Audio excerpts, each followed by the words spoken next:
अस्सलाम वालेकुम। कंपनी कैसे ओपन करें लेसन नंबर 3 के साथ हाजिर हूँ। दोस्तों, आगे बढ़ने से पहले इस चैनल को सब्सक्राइब करें और बेल आइकन को भी प्रेस करें। और भी वीडियोस के लिए इस वीडियो के आखिर में टोटल खर्च बताऊंगा और कुछ ज़रूरी बातें। दोस्तों, इससे पहले इस टॉपिक पर 2 वीडियो अपलोड कर चुका हूँ। अगर आपने नहीं देखा तो ज़रूर देखें, वरना ये वीडियो समझना मुश्किल हो जाएगा। दोस्तों, आपने CR हासिल कर लिया और ऑफिस के लिए एग्रीमेंट भी बना लिया। अब उसके बाद आपको म्यूनसिपलिटी लाइसेंस या रुख्सा बलदिया, रुख्सा तिजारिया, सब एक ही चीज़ है, उसको बनाना पड़ेगा। म्यूनसिपलिटी लाइसेंस के बारे में वीडियो बना चुका हूँ। फार्म कैसे डाउनलोड करना है और कैसे फिल करना है, आप इस वीडियो को देख लें, बात पूरी तरह समझ में आ जाएगी। बस आपको करना ये है कि इस वीडियो में रिन्यू के बारे में बताया हूँ। आपने न्यू यानी इसदार जदीद के ऑप्शन को चूज़ करना है।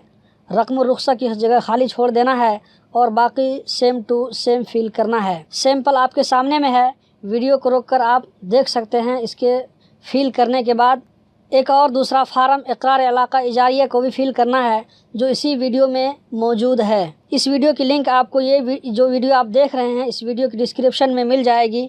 आप जब लिंक पर क्लिक करेंगे तो वो वीडियो प्ले हो जाएगी। बस सिर्फ इतना याद रखना है कि इसदार जदीद के ऑप्शन पर क्लिक करना है और रकम रुख्सा की जगह को खाली छोड़ देना है। आपको एक चीज़ की ज़रूरत और पड़ सकती है। आप जिस बिल्डिंग में ऑफिस बनाएंगे उसके ऑनर से फायर सेफ्टी का पेपर भी ले लीजिए, क्योंकि आपको ऑफिस बनाने के लिए फायर सेफ्टी का जो डिपार्टमेंट है उससे भी सर्टिफिकेट लेना पड़ता है। अगर है तो नहीं लेना पड़ेगा। यहाँ पर तमाम बिल्डिंग को फायर से सर्टिफिकेट लेना पड़ता है। मज़ीद जानकारी आपको टाइपिंग सेंटर वाले दे देंगे। आप जिस टाइपिंग सेंटर में पेपर बनाएंगे, ये सब फार्म प्रिंट करने के बाद इसमें कफ़ील का साइन ले लें और इकरार वाला पेपर में कफ़ील का साइन और बिल्डिंग ओनर दोनों का साइन चाहिए।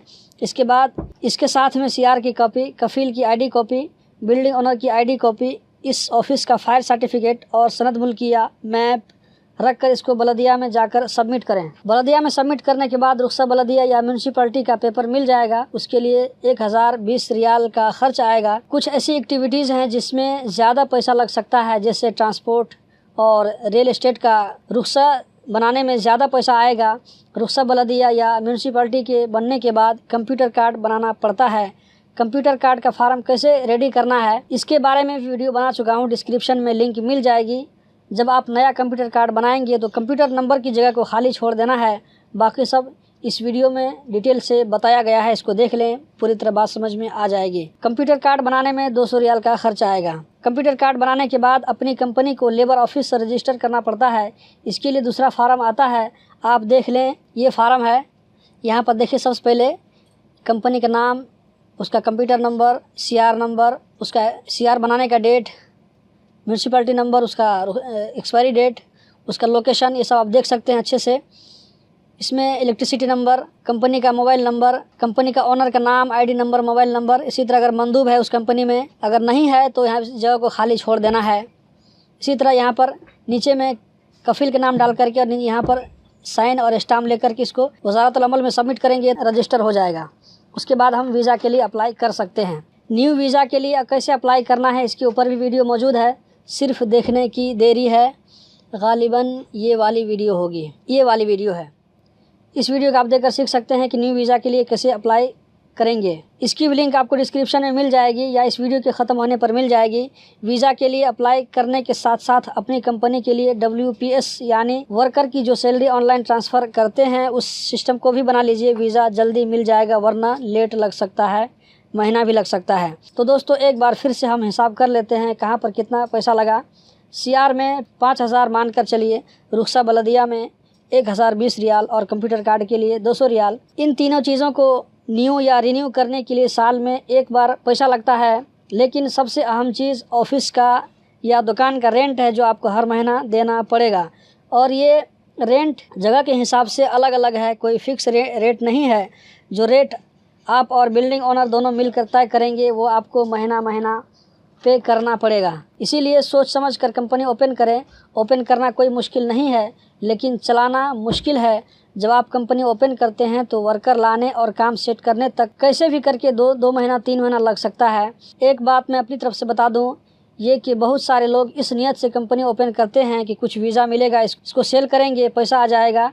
पहली बात तो ये कि वीज़ा का सेल करना और ख़रीद करना दोनों इलीगल है, गैर कानूनी है। कतर में पकड़े जाने पर नो एंट्री लगवा कर आपको भेजा जा सकता है। दूसरी बात यह है कि कंपनी ओपन करके वीज़ा सेल करके अभी तक मैंने किसी मुदीर को कामयाब नहीं देखा है। एक बार इस चक्कर में फंस गए तो निकलना मुश्किल हो जाएगा।